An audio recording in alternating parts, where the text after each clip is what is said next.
Apa sih Bu peran BPOM kalau kita lihat dari sisi fungsi KIE-nya ataupun dari sisi fungsi pengawasannya? Pengawasan yang kita lakukan itu lebih intensif sehingga kita pastikan kita melindungi masyarakat khususnya di Provinsi Kalimantan Tengah. Apa sih yang bisa kita lakukan nih sebagai konsumen untuk melindungi diri dari produk yang tidak aman? Ada 2 set tindakan utama yang bisa dilakukan oleh sahabat BPOM semua.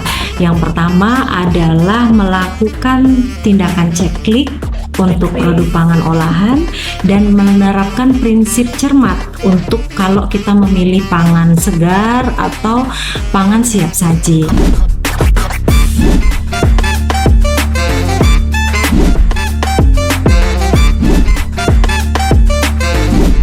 Assalamualaikum warahmatullahi wabarakatuh. Halo Sobat BPOM, senang sekali rasanya kita kembali menyapa Sahabat BPOM di episode podcast Om Peraya, yaitu podcast yang menyajikan obrolan yang menarik dan juga informatif seputar obat dan makanan, yang akan memberikan banyak sekali informasi-informasi terbaru, isu-isu mengenai obat dan juga makanan, yang dipersembahkan oleh Balai Besar POM di Palangkaraya. Boleh tepuk tangannya dulu.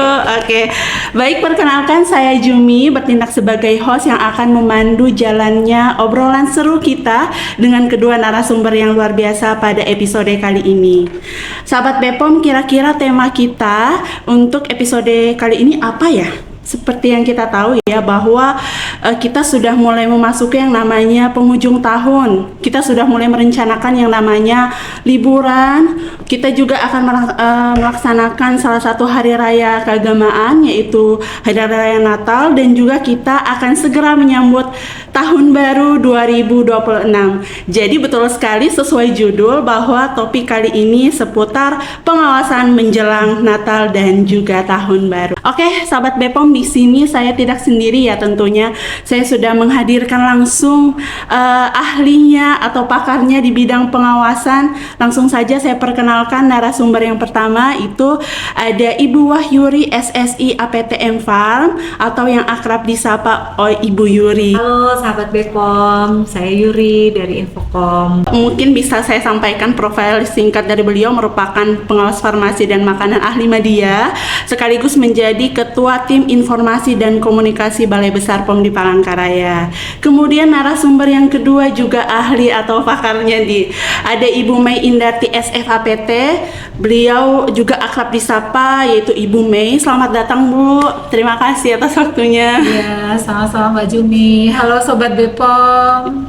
Jadi beliau juga merupakan pengawas farmasi dan makanan ahli media, sekaligus menjadi ketua tim pemeriksaan khususnya bagian inspeksi ya Bu.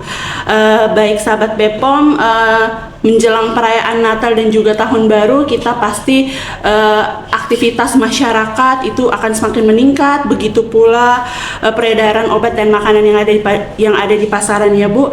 Kondisi ini tentu membutuhkan pengawasan bersama yang dimulai dari diri sendiri dan juga BPOM nih sebagai pemegang kendalinya untuk pengawasan obat maupun makanan, agar makanan yang dikonsumsi tetap aman, bermutu dan juga bermanfaat.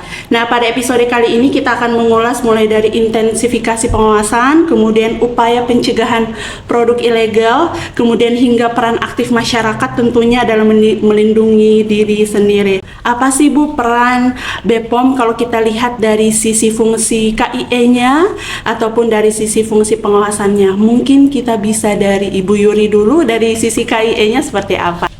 Baik Mbak Jumi dan sahabat BPOM semua ya, kita tahu bahwa sekarang itu adalah jelang Nataru ya, Natal dan Tahun Baru. Nah, apa sih yang spesifik ketika menjelang Nataru ini adalah adanya peningkatan konsumsi, khususnya konsumsi pangan ya, kemudian juga mungkin konsumsi-konsumsi yang lain seperti obat, kosmetik, obat tradisional maupun suplemen kesehatan. Kalau di kita di Indonesia ini juga adalah musim libur gitu ya. Jadi semua orang tuh sedang melakukan liburan. Nah, apa yang menjadi tugas utama BPOM gitu ya, khususnya kalau dari sisi edukasi. Nah, pada saat tingkatnya meningkatnya ya kondisi liburan pada saat ini, meningkatnya konsumsi masyarakat, kemudian ada alur perjalanan nih, ada perjalanan dan lain sebagainya. Fungsi di komunikasi yang dilakukan oleh BPOM khususnya Balai Besar POM di Palangkaraya adalah kita gencar untuk melakukan edukasi terkait dengan keamanan pangan khususnya. Nah, mengapa keamanan pangan itu penting? Tadi pertama, karena kita ada peningkatan pola konsumsi. Pastikan orang kalau Natal itu berkumpul dengan keluarga, sehingga pastikan banyak kue-kue Natal ya, minuman-minuman, kemudian ada open house, saling berkunjung, dan juga kegiatan ibadah Natal yang mengumpulkan banyak masyarakat atau banyak orang juga itu memungkinkan. Ditambah dengan musim liburan, pasti kita juga mengkonsumsi pangan. Nah, kita melalui Balai Besar POM di Palangkaraya kita gencar untuk melakukan edukasi terkait keamanan pangan, bagaimana memilih pangan yang baik, kemudian hal-hal apa saja yang penting untuk diperhatikan ketika kita akan mengkonsumsi pangan. Kemudian juga di saat-saat ini kita juga ada peningkatan misalnya produk pangan yang dibentuk dalam bentuk parcel, hampers dan lain sebagainya. Nah, itu juga gencar kita edukasi agar masyarakat cermat memilih. Kenapa? Agar kita terhindar dari risiko keracunan pangan. Nah, risiko keracunan pangan ini bisa muncul kalau kita mengkonsumsi pangan itu pada konsumsi pangan yang kondisinya sudah tidak layak untuk dikonsumsi. Untuk Ibu Mei mungkin dari sisi pengawasannya Bu seperti apa? Dalam hal ini, Badan POM memang menjadi tupoksinya, artinya melakukan pengawasan itu tidak hanya di momen Natal dan Tahun Baru ini, tapi sudah menjadi tugas rutin. Namun di momen Natal dan Tahun Baru ini, kita lebih intensif melakukan pengawasan di sarana-sarana distribusi pangan, dan kita secara komprehensif dari hulu ke hilir kita lakukan pengawasan. Dari gudang ataupun distributor makanan sampai dengan retail atau pengecer kita lakukan pengawasan. Dan yang menjadi fokus pengawasan itu adalah meliputi kadaluarsa makanan. Nah, jangan sampai masyarakat ini mengkonsumsi makanan yang expired, yang sudah mati tanggal kadaluarsanya. Kemudian yang kedua, kita pastikan bahwa makanan yang beredar itu masih bagus kemasannya, tidak dalam kondisi rusak. Misalnya kaleng penyok, kaleng berkarat, kemudian kemasannya bocor. Kemudian yang tidak kalah penting, kita juga memastikan bahwa makanan yang beredar itu legal. Artinya dia terdaftar di Badan POM. Begitu Mbak Jumi, pengawasan yang kita lakukan itu lebih intensif sehingga kita pastikan kita melindungi masyarakat khususnya di Provinsi Kalimantan Tengah untuk mendapatkan makanan yang aman. Ya, kalau dari sisi pengawasannya memang udah dari hulunya ke hilirnya, mulai dari sarana-sarana yang terkecil pun dilakukan pengawasan ya sahabat BPOM. Nah, kemudian pertanyaan yang kedua ini mungkin lebih ke Ibu Mei nih, mengenai mekanisme pengawasan yang dilakukan di lapangan itu seperti apa sih Bu? Iya, jadi kalau bicara pengawasan ya, konteksnya Nataru ini kita melakukan pengawasan post market namanya. Artinya pasca diedarkan, pasca makanan tersebut mendapatkan izin edar, Badan POM itu tetap melakukan pengawasan. Sebelum beredar, Badan POM juga melakukan pengawasan pre-market loh, Mbak Jumi dan sahabat BPOM. Jadi pengawasan pre-market ini untuk memastikan bahwa obat dan makanan yang akan diedarkan ini terjamin mutu, khasiat dan keamanannya, dan juga memastikan produk makanan ini mendapatkan izin edar dari Badan POM. Nah, setelah beredar kita melakukan pengawasan post-market namanya. Kita melakukan pemeriksaan sarana, kemudian kita melakukan sampling jika diperlukan, kemudian kita lakukan pengujian di laboratorium. Kita juga melakukan tidak hanya yang dijual offline loh sahabat BPOM, yang kita lakukan pengawasan itu juga produk obat dan makanan yang diedarkan secara daring. Iya, kita melakukan yang namanya patroli siber. Kita berselancar, petugas kita berselancar di dunia maya untuk mencari akun-akun atau lapak-lapak yang menjual obat dan makanan secara daring. Jadi offline maupun online kita lakukan pengawasan. Oke, baik. Jadi emang pengawasannya bukan hanya secara offline tapi online juga nih sahabat BPOM. Jadi benar-benar menjamin keamanan dan mutunya. Ini pertanyaan ketiga mungkin dari segi KIE-nya lagi ke Ibu Yuri, bagaimana sih Bu mungkin keterkaitan antara kegiatan KIE dan juga pengawasan secara langsung yang dilakukan di lapangan, Bu? Seperti itu. Dari setiap pengawasan yang dilakukan oleh BPOM itu kan muaranya kita ingin meningkatkan kepatuhan. Iya. Kepatuhan itu untuk dari sisi pelaku usaha. Misalnya kalau dia diperiksa ya Bu Mea, misalnya dalam pengawasan Nataru itu ada ditemukan misalnya produk kadaluarsa, penyok dan lain sebagainya, maka peran edukasi kita adalah di situ. Mengapa kita akan sampaikan kenapa produk itu harus dipastikan oleh pelaku usaha atau para pedagang untuk menjamin bahwa produk itu aman untuk dikonsumsi, tidak penyok, tidak rusak gitu ya, kemasannya masih bagus, kemudian tidak daluarsa. Itu adalah edukasi yang selalu kita berikan. Nah, hal yang juga menjadi poin penting gitu ya untuk diperhatikan itu adalah ketika Nataru itu kemungkinan besar resiko kelengahan konsumen itu ada. Artinya kelengahan konsumen itu ada misalnya ketergesa-gesaan untuk membeli. Jadi kalau konsumen karena wah sudah harus bikin kue Natal gitu ya, beli margarin, beli tepung, beli ini, wah diambil semua tapi lupa untuk ngecek gitu ya. Apa yang biasanya harus dicek? Misalnya cek kemasannya dulu ya, cek kadaluarsanya, cek labelnya gitu ya, cek kemasannya masih bagus apa enggak gitu. Karena ada ketergesa-gesaan dalam membeli. Kemudian juga apalagi kalau lagi liburan ya, misalnya masyarakat yang sedang melakukan perjalanan jarak jauh. Kalau dari kita sedang melakukan perjalanan jarak jauh tuh pasti seringnya tuh apa ya, jajan. Nah, jajan di pinggir jalan misalnya, mampir ke misalnya gerai toko pangan, membeli snack, membeli macam-macam ya, minuman atau makan. Nah, itu ada potensi misalnya membeli makanan atau produk pangan siap saji yang sudah tidak fresh lagi. Nah, edukasi-edukasi inilah yang perlu kita sampaikan juga ke masyarakat bahwa pada saat melakukan liburan atau di momen Nataru ini kita harus meningkatkan kewaspadaan. Jadi masyarakat itu menjadi garda terdepan untuk di pengawasan juga. Mereka harus cerdas dan cermat untuk memilih makanan apa yang baik, sehat dan gizinya terpenuhi pada saat momen-momen hari raya besar keagamaan ini. Gitu. Baik, ini sangat ini sekali ya, mulai dari karena kalau kita udah cenderung melakukan perjalanan itu nggak lihat lagi mungkin kadaluarsanya. Itulah tugas BPOM untuk memberikan edukasi ya Bu, diingatkan, pengingat lagi. Kemudian ini pertanyaan selanjutnya kita akan lebih ke pengawasan lagi ke Bu Mei.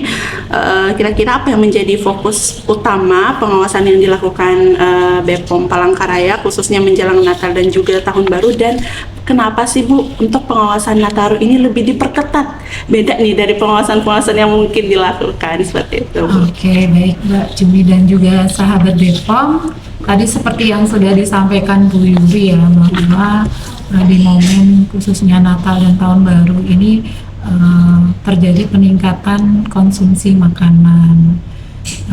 Yang menjadi fokus pengawasan itu tentunya tadi sudah saya sampaikan juga ya, sudah saya sepil di depan tadi ya Sobat BPOM, bahwa kita melakukan pengawasan produk khususnya makanan itu terhadap kadaluarsanya, kemudian rusak atau tidak, kemudian juga izin edarnya gitu. Kemudian juga di momen Natal dan Tahun Baru ini kan pastinya orang banyak yang saling kasih hampers ya Mbak Jumi dan sahabat BPOM. Nah, itu juga menjadi fokus pengawasan kami, atau juga saling memberikan parcel atau hadiah gitu. sehingga kita juga pada saat melakukan pengawasan, intensifikasi pengawasan menjelang Nataru ini, kita juga ngecek parcel tersebut. Kita minta kepada pelaku usaha untuk membuka parcel tersebut, kita pastikan apakah expirednya masih jauh atau sudah dekat expired, kemudian untuk menyembunyikan expired tersebut justru dimasukkan ke dalam parcel. Nah, itu menjadi fokus utama pengawasan kita juga, Mbak Jumi dan juga sahabat BPOM ya.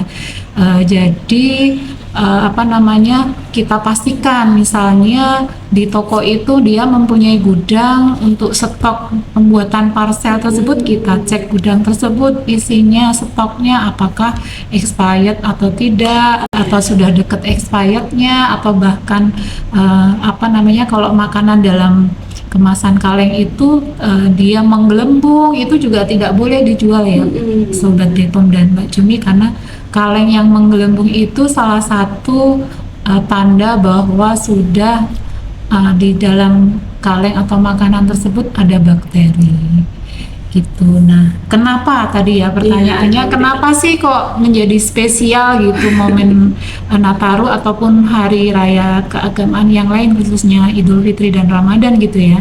Karena memang secara alami akan terjadi tadi peningkatan konsumsi, sehingga kita juga harus intensif nih, yang biasanya mungkin kita target dalam 1 bulan itu misalnya 10 sarana distribusi pangan. Nah, di momen-momen tersebut ini kita lebih banyak lagi targetnya, sahabat BPOM dan juga Mbak Jumi, karena tadi Bu Yuri menyampaikan bisa jadi karena keasikan liburan, buru-buru di perjalanan, nggak lihat lagi tuh ternyata minuman atau snack yang dimakan itu sudah expired. Kita memastikan itu, sahabat BPOM dan juga Mbak Jumi. Oke, baik, itu udah jelas sekali ya sahabat BPOM alasannya kenapa hari raya besar keagamaan ya, tentunya itu menjadi pengawasannya lebih diperketat, Ibu. Ibu, pertanyaan selanjutnya, ini apakah juga ada ini pengawasan untuk produk impor yang dilakukan, Bu? Iya, tentunya tadi ya terkait dengan fokus pengawasan terhadap izin edar dari produk ya. Iya. Kalau tidak ada izin edarnya berarti dilarang beredar. Termasuk juga produk impor dari luar negeri itu kalau dimasukkan ke wilayah negara Indonesia itu tentunya juga harus mendapatkan izin edar dari Badan POM yang mempunyai otoritas pengawasan obat dan makanan di negara Indonesia. Sehingga misalnya nih, kita kan di Pulau Kalimantan ya sahabat BPOM, ada perbatasan darat dengan negara Malaysia. Itu Badan POM juga fokus melakukan pengawasan di pintu masuk ataupun di perbatasan ataupun di border perbatasan dengan luar negeri, sehingga Badan POM memastikan bahwa makanan yang masuk ke wilayah Indonesia itu mempunyai izin edar. Oke, baik Bu. Izin ya Bu, mewakili pertanyaan mungkin ya dari sahabat BPOM. Kira-kira nomor izin edar yang kalau untuk produk impor itu apa sih Bu? Mungkin ada perbedaan seperti itu biar diketahui mungkin sama sahabat BPOM Bu. Oke. Biar jadi tips. Jadi sahabat BPOM ada perbedaannya memang. Kalau izin edar makanan produk lokal, produk Indonesia, kalau dia skala industri besar dia akan diberikan nomor izin edar MD. MD kemudian diikuti digit angka di belakangnya. MD itu singkatan dari makanan dalam negeri. Kalau dia skala industri rumah tangga pangan, dia akan diberikan izin edar oleh Dinas Kesehatan setempat kabupaten kota. Dia akan mendapatkan izin edar dengan kode izin edar itu PIRT diikuti dengan beberapa digit angka. Nah, kalau produk impor sahabat BPOM, dia akan mendapatkan izin edar dengan kode ML. Iya, jadi singkatan dari makanan luar negeri diikuti beberapa digit angka. Oke, baik, sudah sangat jelas sekaligus memberikan tips untuk sahabat BPOM kalau misalnya menemukan mungkin kemasan pangan, makanan dilihat lagi izin edarnya ada MDK, PIRT ataupun ML ya.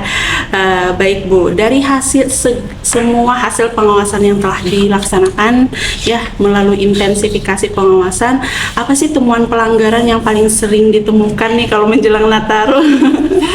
Iya, ini pastinya kami menemukan ya, walaupun kita juga sudah rutin melakukan pengawasan, tapi ada aja yang mungkin ada yang pelaku usahanya ini terlewat, atau mungkin ada faktor kesengajaan. Nah, itu lain lagi nanti ya ceritanya kalau memang disengaja. Jadi yang paling sering kami temukan adalah produk kadaluarsa yang pertama, kemudian produk rusak itu, dan ada juga yang produk repacking. Nah, repacking ini kan seharusnya juga mendapatkan izin edar sahabat Bepom. Ini ada yang dia tidak mencantumkan label sama sekali gitu. Nah, kalau untuk temuan produk ilegal atau impor ini jarang kita temukan. Mungkin karena wilayah pengawasan kita kan di Kalimantan Tengah itu tidak ada perbatasan yang langsung gitu ya, seperti halnya di Kalbar ya. Kalau di Kalimantan Barat ada daerah daratan yang merupakan pintu masuk dari negara Malaysia tuh mungkin temuannya lebih banyak di sana. Iya, kalau kita sih masih di produk kadaluarsa dan rusak tadi.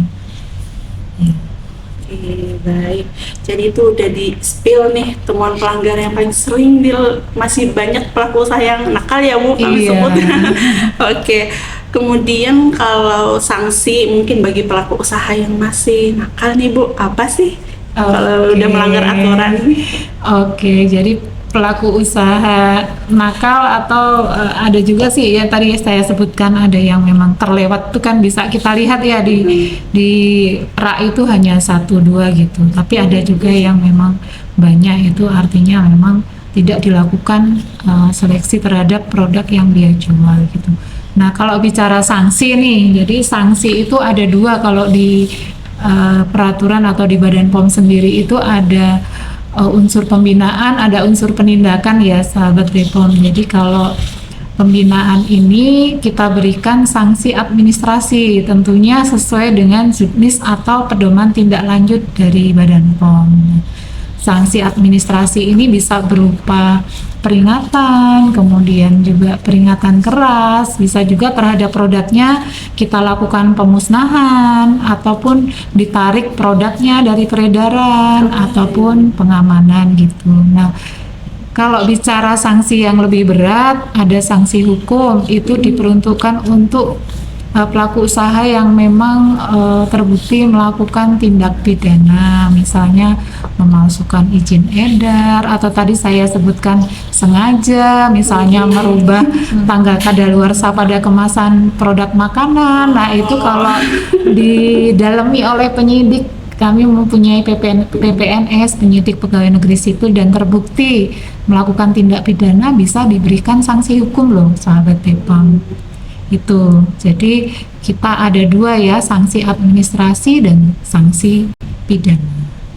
Saya baru tahu ternyata ini ya tanggal kadaluarsa bisa saja juga dipalsukan ya. Bisa, iya. Jadi hati-hati ya sahabat Bepom kalau membeli produk khususnya obat dan makanan. Iya. Kebetulan mewakili sahabat Bepom yang terkadang kami kan ada lain hal Infocom nih Bu, biasa bertanya mulai kapan ya Bepom Palangkaraya ini khususnya melakukan pengawasan, itu dimulai dari kapan, sejak kapan? Sebenarnya kalau namanya pengawasan itu seperti sidak ya, sahabat Bepom, kita memang tidak beritahukan gitu. Nah, tapi kalau untuk intensifikasi pengawasan menjelang Nataru ini, biasanya kami mulai tentunya sebelum momen merayakan Natal itu kan sebenarnya sudah dimulai dari awal Desember ya. Jadi sebelum itu kami sudah intensif melakukan pengawasan sampai dengan perayaan tahun baru. Perayaan tahun baru itu kan di tanggal 1 Januari. Jadi tentunya setelah tanggal atau di sekitar tanggal itu pun kami masih melakukan pengawasan secara intensif gitu. Jadi udah di-spill nih kalau udah mulai sejak kapan ya Bepom turun gitu ya Nah, jadi kalau udah ada beritanya di media, berarti sudah tuh, udah dirilis, berarti sudah dilakukan pengawasan. Oke, terima kasih Bu Mei. Mungkin selanjutnya pertanyaannya lebih spesifik ke dari fungsi KIE-nya nih. Ibu, untuk Ibu Yuri, apa sih yang bisa kita lakukan nih sebagai konsumen untuk melindungi diri dari produk yang tidak aman? Kalau perlindungan diri itu tuh terbaiknya itu adalah dimulai dari diri sendiri. Jadi sahabat BPOM itu harus menjadi garda terdepan untuk melindungi keamanan dirinya terhadap obat dan makanan yang beresiko, ya. Nah, ada 2 set tindakan utama yang bisa dilakukan oleh sahabat BPOM semua. Yang pertama adalah melakukan tindakan ceklik untuk produk pangan olahan dan menerapkan prinsip cermat untuk kalau kita memilih pangan segar atau pangan siap saji. Nah, kalau dalam melakukan prinsip ceklik itu seperti apa gitu ya? Ceklik itu pertama kita lakukan cek yang namanya cek kemasan. Pastikan tidak ada kemasan yang bocor, tidak ada rusak, tidak ada penyok gitu ya. Tidak, kondisinya masih utuh karena kerusakan kemasan itu menjadi potensi untuk terjadinya kontaminasi. Kemudian yang kedua adalah label. Perlu teliti dengan cermat, perhatikan nama produknya, produsennya, tanggal produksinya, tanggal daluarsanya, juga nomor izin edarnya. Nah, produk yang resmi BPOM seperti yang disampaikan oleh Bu Mei tadi adalah produk yang memiliki nomor izin edar. Kemudian yang kedua, cek izin edarnya, jangan segan atau jangan malas untuk melakukan verifikasi atau cek ini bener nggak sih terdaftar di BPOM gitu ya, bener nggak sih ini nomor, ada nomornya, nomor pangan ini ada di BPOM gitu ya, pastikan. Jadi jangan ragu untuk memverifikasi melalui website resmi Badan POM atau melalui BPOM Mobile nih Mbak Juni. Kita udah punya kan BPOM Mobile, jadi sahabat BPOM semua bisa download BPOM Mobile, bisa melalui Android maupun iOS, itu semua bisa. Nah, teman-teman bisa melakukan cek klik melalui BPOM Mobile untuk memverifikasi keabsahan registrasi produk apa saja, obat, makanan, obat tradisional, suplemen makanan bisa dicek.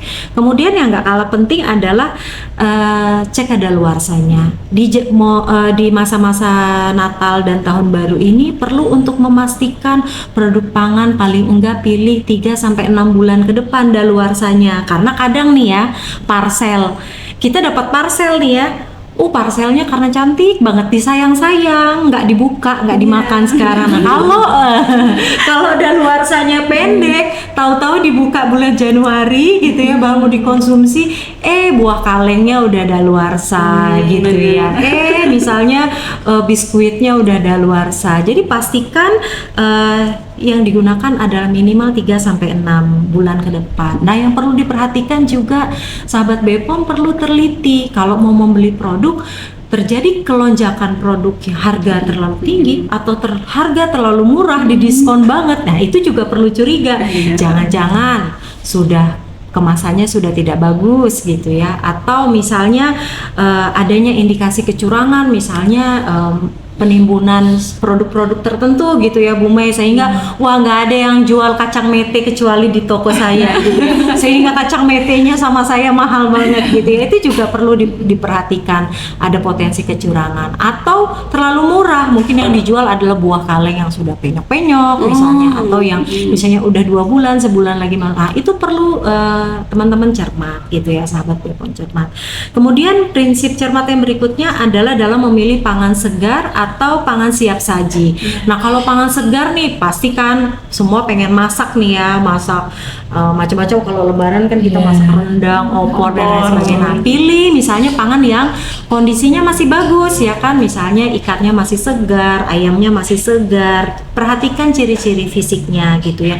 Hindari yang warna-warna mencolok atau tidak alami, karena ada potensi tadi ada bahan berbahaya di situ, misalnya formalin gitu ya, boraks, apalagi nih ini nanti misalnya orang yang open house tuh pada bikin bakso semua, jadi hindari pentol bakso yang mengandung boraks gitu ya, atau pewarna-pewarna tekstil seperti rodamin B dan metanil yellow. Nah kemudian juga cermat ketika mengkonsumsi pangan siap saji ya Mbak Jumi ya, dan sahabat BPOM semua. Nah itu pastikan kita membeli dari pedagang, kalau misalnya kita lagi di perjalanan di rest area atau pedagang musiman gitu ya di perjalanan, perhatikanlah kebersihan tempat makannya, atau kebersihan warungnya, atau kebersihan orangnya di warung ya, pelaku usahanya, peralatannya ya. Jadi kalau diragukan ya lebih baik pilih di tempat yang bersih dan higienis gitu ya. Oke Bu, ini kita lihat lagi dari sisi sosial media nih Bu. Kebetulan Ibu juga mengelola salah satu katim sosmed kita nih Ibu. Nah, kira-kira apa peran media sosial dan kanal digital dalam mendukung KIE pengawasan Nataru ini Bu? Nah, sekarang itu kan kita semua era digital ya Mbak Jumi ya. Masyarakat kita nih semua informasi ada dalam genggaman. Nah, semua informasi dalam genggaman, baik maupun itu informasi yang tepat ataupun yang hoax gitu ya. Nah, oleh karena itu melalui podcast ini juga kami ingin menyampaikan ke teman-teman semua dan sahabat BPOM ya Mbak Jumi, bahwa penggunaan kanal media sosial resmi Badan POM khususnya Balai Besar POM di Palangkaraya nih, ayo monggo semuanya follow kita gitu ya, karena di media sosial inilah kita berikan informasi yang tepat dan akurat gitu ya terkait dengan keamanan obat dan makanan. Seperti tagline-nya Badan POM, informasi obat dan makanan aman, jangan percaya kata orang, pastikan kata BPOM. Nah, kata BPOM dapatnya dari mana? Dapatnya bisa dari situs resmi Badan POM, kemudian bisa melalui kanal pengaduan Badan POM, atau melalui media-media sosial ofisialnya Badan POM gitu. Oke, kalau untuk Balai Besar POM Palangkaraya sendiri juga punya medsos ya? Punya. Nah, teman-teman semua, sahabat BPOM ya, sahabat BPOM semua, kalau ingin menyampaikan pengaduan, misalnya, saya ada produk ilegal nih, ada ini dan itu, boleh menyampaikan ke kita ya di Balai Besar POM di Palangkaraya. Pengaduan dapat disampaikan melalui subsite resmi di www.palangkaraya.pom.go.id atau melalui Halo Infocom nih, ini Mbak Jumi nih yang yang mengelola Halo Infocomnya di 0811 555 633 ya. Saya ulangi sekali lagi, mungkin salah ya. Halo Infocom 0811 555 633 dan media sosial resmi Balai Besar POM di Palangkaraya. Kita sudah akun terverify, cari aja kita di sana. Jangan segan untuk follow. Ada Mbak Jumi dan tim yang selalu kasih tips keamanan obat dan makanan untuk sahabat BPOM semua. Oke, wah ini udah sekalian promo ya, tadi kita punya media sosial nih. Udah bisa follow, ada di TikTok, ada di IG, ada di WhatsApp, di semua kita ada, di X juga ada. Itu jadi jangan ragu untuk melaporkan, karena kita sudah hampir semua di kanal informasi kita tersedia ya sahabat BPOM. Oke, ini mungkin pertanyaan yang terakhir nih Bu, pertanyaannya lebih ke closing statement dari kedua narasumber kita hari ini. Mungkin mau dimulai dari Ibu siapa? Apa pesan nih kepada BPOM, apa pesan dari BPOM kepada masyarakat untuk menjelang Nataru ini? Mungkin dari Ibu Mei, silakan. Baik, sahabat BPOM, ini rangkuman ya atau closing statement. Tadi sudah kita ngobrol banyak. Jadi menjelang Nataru ini BPOM berpesan kepada pelaku usaha yang pertama ya, karena kan pengawasan obat dan makanan itu tidak hanya dilakukan oleh Badan POM loh sahabat BPOM, masyarakat, kemudian pelaku usaha juga harus turut melakukan pengawasan.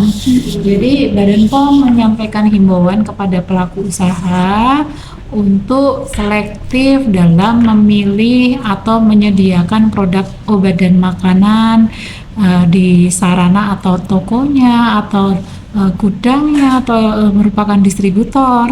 Harus secara berkala mengecek produk obat dan makanan yang dijualnya, melakukan pengecekan kadaluarsa, kondisi kemasannya. Kalau menerima makanan dari distributor kondisinya sudah penyok, itu silahkan dikembalikan, jangan dipajang di rak, di etalase, kemudian akhirnya nanti dibeli oleh masyarakat. Jadi nanti yang rugi masyarakat, sahabat BPOM semua ya. Kemudian juga ini dari sisi pelaku usahanya Mbak Jumi dan sahabat BPOM. Kemudian dari segi masyarakatnya tadi juga sudah banyak disampaikan oleh Bu Yuri ya, juga harus menjadi konsumen yang cerdas. Tadi kita mempunyai banyak tagline tuh, cek klik, tadi kepanjangan dari cek klik itu cek kemasan, label, izin edar dan kadaluarsa. Dan juga kalau membaca berita terutama di medsos ya, jangan langsung percaya. Bisa jadi itu hoax, berita yang tidak benar. Tadi ada tagline juga yang dipromosikan nih sama Bu Yuri. Mutu obat dan makanan silakan tanyakan ke BPOM. Kata BPOM ya tagline kami. Jadi informasi itu terpusat dan masyarakat bisa mengakses di mana saja, bisa juga di medsosnya Balai Besar POM di Palangkaraya tadi yang sudah dipromosikan oleh Bu Yuri. Ambillah sumber informasi dari sana. Mungkin dari Ibu Yuri. Oke, kalau dari saya melengkapi apa yang sudah disampaikan oleh Bu Mei tadi ya, sudah sangat lengkap. Nah, lagi-lagi kami berpesan nih buat sahabat BPOM semua nih yang menjelang merayakan Natal dan Tahun Baru, selalu utamakan cek klik. Ya, jangan tergesa-gesa dalam memilih di tengah situasi ramai gitu ya, di tengah situasi belanja yang ramai, jangan tergesa-gesa. Luangkan waktu lebih baik 5 menit untuk mengecek ceklik, lakukan ceklik, tapi lebih bermanfaat dibandingkan kita tergesa-gesa asal ambil produk ya. Jadi utamakan selalu ceklik, kemudian jangan gunakanlah teknologi yang ada di genggaman, gunakan aplikasi BPOM Mobile untuk memastikan bahwa produk yang dikonsumsi itu terregistrasi di Badan POM. Kemudian juga periode Nataru ini kan periode mobilitas tinggi. Nah, rencanakan perjalanan dengan baik, siapkan obat-obat peralatan atau obat-obat pribadinya dengan baik. Kemudian harus direncanakan semuanya dengan baik. Makanan di perjalanan juga diperhatikan gitu ya, agar terhindar. Nah, ketika merayakan momen atau situasi Natal, jangan lupa kita semua juga open house, saling berkunjung, ajang sana ke tempat keluarga, kerabat dan saudara. Nah, pastikan makanan siap saja yang disajikan juga makanan yang tentu fresh gitu ya, segar. Nah, kemudian yang ketiga, kami tetap meminta masyarakat untuk menjadi mitra pengawasan kami. Be the eyes and be the ears. Jadi mata dan telinga. Jangan segan untuk melaporkan kalau ada misalnya produk pangan yang ilegal atau apa saja yang, ataupun misalnya nih ya, jangan sampai terjadi ya, atau ada risiko kedugaan keracunan pangan misalnya akibat mengkonsumsi pangan pada saat Natal dan Tahun Baru. Nah, segera laporkan kepada pemerintah daerah setempat ataupun ke BPOM melalui kanal-kanal pengaduan kami ya, seperti yang sudah saya sampaikan tadi. Nah, dengan menerapkan prinsip-prinsip ini semua, saya yakin sahabat BPOM, Mbak Jumi dan teman-teman semua bisa merayakan Natal dan merayakan Tahun Baru dengan aman dan nyaman dan sehat tentunya gitu. Oke, luar biasa sekali. Kita boleh applause untuk narasumber kita pada episode kali ini. Nah, terima kasih atas kehadiran dari Ibu Yuri dan juga Ibu Mei. Semoga kita dapat bertemu di episode selanjutnya.